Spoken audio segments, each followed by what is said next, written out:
민주당의 문제가 이재명이 아니냐나 이 문제가 아니고 두 번의 큰 선거에 지고도 국민들 앞에 야당으로서 비전을 제시 못하는데 나는 민주당의 문제가 있단 말이에요. 그러니까 국민들이 볼 때 저 사람들 야당 되더니만 정신 차렸는데 진짜 뭐 새롭게 잘하네 이런 공감을 국민들로부터 사야 그래야 민주당이 전마 있는 건데 지금은 죽으나 사나 서로 당권 놓고 싸우는 것 이외에는 국민들 앞에 보이는 게 없잖아요. 이래 갖고는 나는 뭐 누가 되나 이재명이 되나 뭐 반 이재명이 되나 민주당으로서는 큰 힘을 갖기 어렵다. 그게 가장 옳은 지적이에요. 물론 민주당이 방향을 잃고 저렇게 팬덤 정치니 뭐니 하면서 이전 투구하고 있는 거예요. 윤석열 정부를 향해서 견제도 하고 대안도 제시를 해야 되는데 자꾸 총구를 옆에 자기 동지들한테 쏘아대니까 지금 총체적으로 문제 아니에요. 이재명 의원의 잘못이 있다 하면 수사를 해라 이거죠. 반대하는 사람이 이 나라 국민이 어디 있어요. 그렇지만은 그렇게 과잉 수사를 하고 전방위적으로 한다고 하면은 야당도 반발할 수밖에 없다. 저는 그렇게 말씀드립니다. 우상호 위원장이 지금 무슨 그것을 정치 보복 금지 위원회 같은 걸 만들어서 지금 이재명 구하기에 지금 나서고 있는 거 아닙니까? 그 뭐 입장이 이해는 되지만 새로운 정권이 들어서자마자 전 정부를 대상으로 한 수사가 진행되고 또 현 대통령과 경쟁했던 경쟁 후보였던 이재명 의원에 대한 압수수색 등 수사가 본격화되는 과정을 보면서 대한민국의 민주주의가 이렇게 진행돼서는 안 되겠다 이런 강한 문제인식을 가지고 있었고요. 뭐 우리나라에서 정권이 교체가 되고 나면 그 형사 사건 수사라고 하는 것은 과거의 일을 수사하지 미래의 일을 수사할 수는 없잖아요. 그러면 다 그 과거 일부터 수사가 이루어지고 그리고 또 좀 지나고 나면 현 정부 일도 또 수사가 이루어지고 하는 것이지 뭐 민주당 정부 때는 안 했습니까? 글쎄요, 그 정상적인 검찰이나 경찰 수사를 예를 들어서 그것을 무슨 위원회까지 만들어서 정치권에서 그걸 막겠다고 나서면 그건 일반 국민들이 보기에는 이거 무슨 뭐 정치인은 무슨 특권 세력이야 이렇게 얘기할 수 있죠. 원장님이 지금 말씀하시는 것도 내부 총질이라는 얘기지 않습니까? 그다음에 무리한 수사다. 이거 그 조국 때 들었던 얘기거든요. 그 당시에도 조국 사태 때도 사실 그렇게까지 안 들어갔어도 될 뻔했거든요. 근데 이걸 정치 문제화를 만들어버리잖아요. 그럼 검찰에서는 살기 위해서라도 수사를 철저하게 할 수밖에 없는 거예요. 이번에도 마찬가지입니다. 왜냐하면 저렇게 계속 정치보복이다 라고 하면 이게 정치보복이 아님을 입증하기 위해서 유죄를 입증해야 되는 거거든요. 그러면 더 철저하게 수사가 들어갈 수밖에 없는 거죠. 역설적으로 이 사건들이 다 덮였다고 생각을 해보세요. 예를 들면 그 당군 일의 최대 비리라는 대장동 사건 그리고 FC 사건 뭐 이런 것들이 다 야 정권이 바뀌었으니까 다 덮어두자 라고 덮어버린다면 아니 그 대한민국 사회에 정의는 있는 겁니까? 그렇게 되면 안 되잖아요. 민주당에서 누가 말이죠. 덮자고 그래요? 그러니까 민주당에서 그러니까 지금 위원회 같은 걸 만들어서 지금 계속 누가 이것을 덮자고 했어요? 정치 그거라고 그렇게 하면 얘기하는 안 것이 되죠. 있는 사실은 검찰은 철저히 수사하라 이거죠. 네, 좋습니다.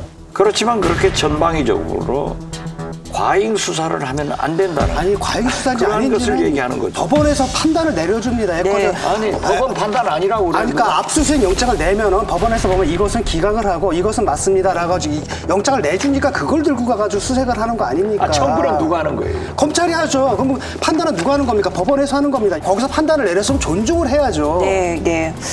근데 아무튼 뭐 어대명 뭐 이런 얘기들이 나오긴 하지만 그래도 견제 세력의 목소리도 나오긴 나왔어요. 뭐 임종석 전 실장 같은 경우에 뭐 선거 불출마 요구를 하기도 했는데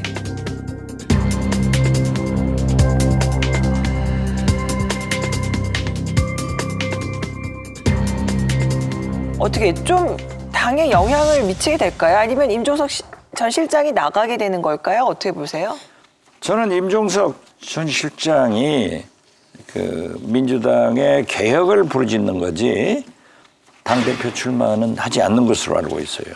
이렇게 97 세력이나 임종석 전 실장이나 이런 분들이 당의 개혁과 혁신을 위해서 목소리를 내는 것 자체가 민주정당이고 그만큼 민주당의 아픔이 있기 때문에 미래로 가자는 소리예요. 저는 이재명 의원을 지지하는 건 아니에요. 저는 민주당 당원도 아니에요.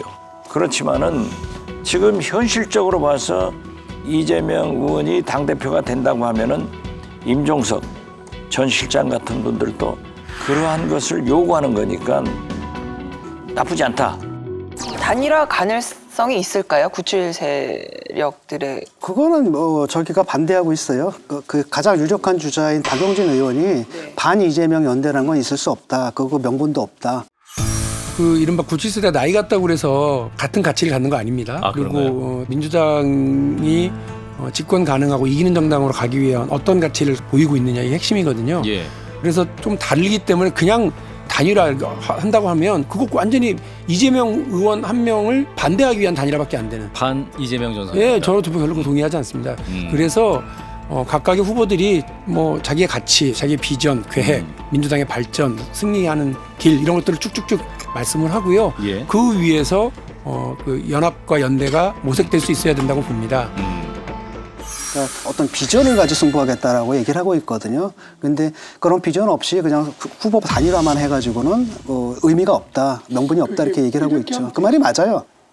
박용진 의원이 가장 그래도 선두이기 때문에 단일화한다라고 하면은 다른 후보들한테 비난을 받죠. 자기가 제일 높으니까 그러냐. 그러니까 저는 그것도 벽오동 심은 뜻이 있을 것이다. 그렇게 봐요. 그리고 단일화해야 이재명 의원이 당선되더라도 정신 차리게 하는 거예요.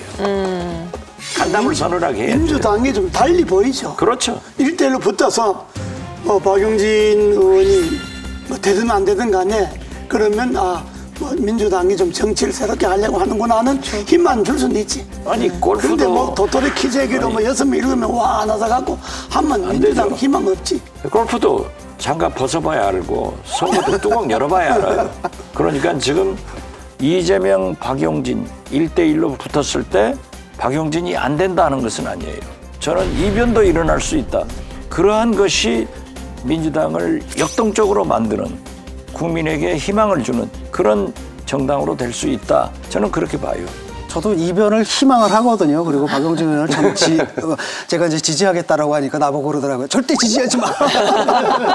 나 떨어뜨릴 일 있어. 절대 지지하지 마. 왜? 김 교수가 지지하고 내가 지지하면 떨어진다고? 절대 그 일만을 하지 말아달라고 그러더라고요.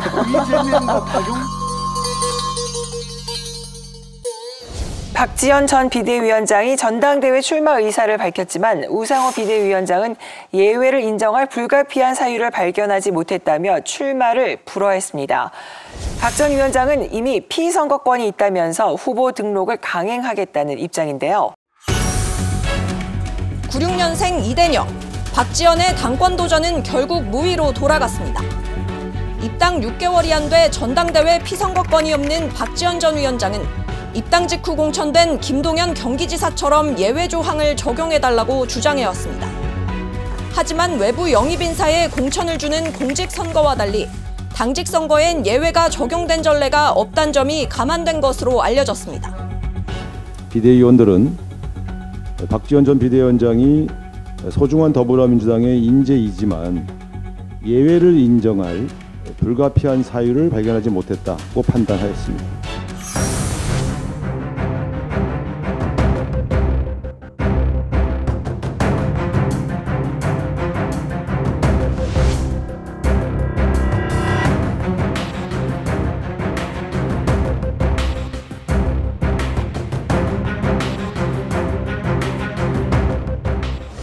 왜 비대위원장을 시켜놓고 당대표는 안 된다고 그러냐. 같은 조항으로. 같은 조항이에요? 그게? 모르겠어요.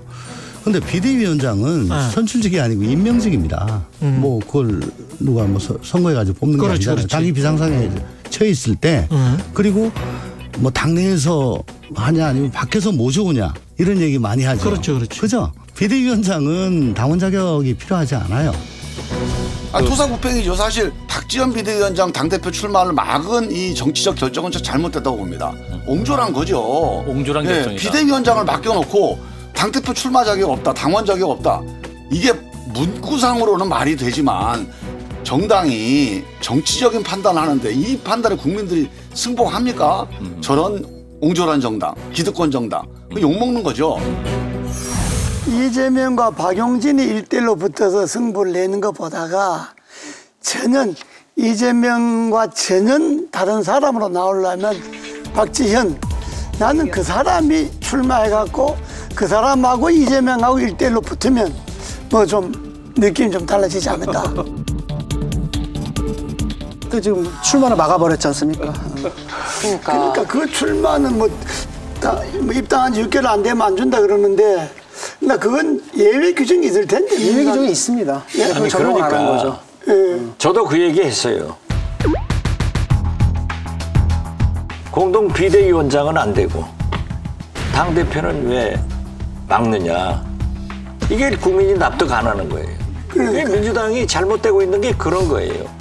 그걸 이해를 못하겠어. 그냥 나오는 대세 큰 지장이 없으니까 그냥 나오게 하는 게 맞다고 오히려 보거든요. 분위기도 편의를 좋을 좀 봐주면 텐데. 되잖아요. 저 세 분이 다 이제 나와야 된다라는 쪽이시니까 저는 이제 좀 반대 입장인데, 뭐 사실 나오고 안 나오고 그거보다는 저는 좀 놀랐던 게 박지원 위원장이 처음에 나는 어떤 이번에 나가겠다. 근데 내가 당원된 지 6개월이 안 돼서 내가 나갈 수 있을지 모르겠다. 이렇게 얘기를 했단 말이에요. 그런 얘기면 아니 본인은 어쨌든 자기가 6개월 이내에 당원 가입한 지 6개월이 안 되면은 적어도 당내 경선에서 출마할 수 없다라는 사실을 알고 있었던 거 아니에요. 근데 그래서 김남국 의원하고 또 뭐 서로 공방도 있었다가 이재명 의원의 최측근 김남국 의원이 제가 방송에서 출마 결심을 밝힌 뒤에 저의 출마를 막으려고 아주 집중적으로 비판을 하셨더라고요. 네. 근데 이제 뭐 많은 분들께서 아시다시피 김남국 의원은 이재명 의원님의 굉장히 최측근이고 또 대리인이라서 이번 결정에 이재명 의원의 의중이 충분히 좀 반영되지 않았나 보고 있고요. 세상을 너무 이렇게 본인 중심으로 생각하시는 것 아닌가라는 생각이 듭니다. 그리고 이제 본인이 한 역할이나 이런 것들 굉장히 많은 역할을 하셨지만 네. 정치적 위상이나 이런 것들을 마치 이제 이준석 대표나 아니면 김동연 지사님 정도의 급으로 생각해서 네. 잘못 오해하고 계신 거라고 생각이 됩니다. 전혀 그러면 고민하지도 않고 있고 네. 논의하지도 않고 있습니다.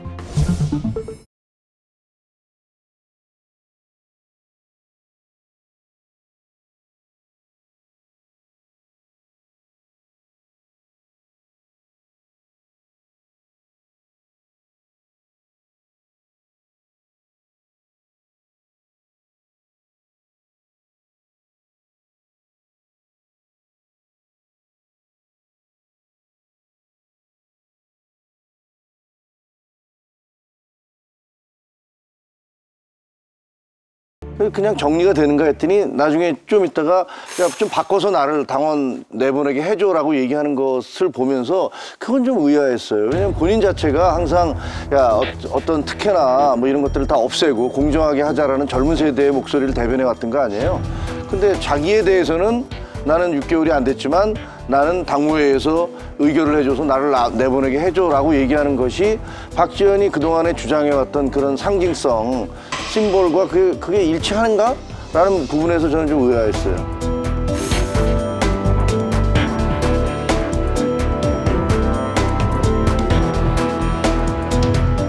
민주당에 뭐가 문제냐 그러면 이 사람들이 앞뒤가 안 맞는 게, 지난번에 박원순 오거돈 시장 그 문제로 보궐선거 했잖아요. 할 때 원래는 민주당 당은 당규 보면 안 돼요. 후보를 안 내게 돼 있었잖아요. 우리 안 낸다. 그런데 전 당원 투표인가 뭔가 해갖고 그걸 고쳐서 후보를 냈잖아요. 그 중요한 시장, 서울시장, 부산시장 후보도 당원 투표해갖고 고쳐갖고 낼 정도인데, 비대위원장 했던 사람이 단순히 입당 시기가 늦었다고 그래서 출마를 안 시킨다 하는 거는 민주당이 앞뒤가 안 맞는 짓이지.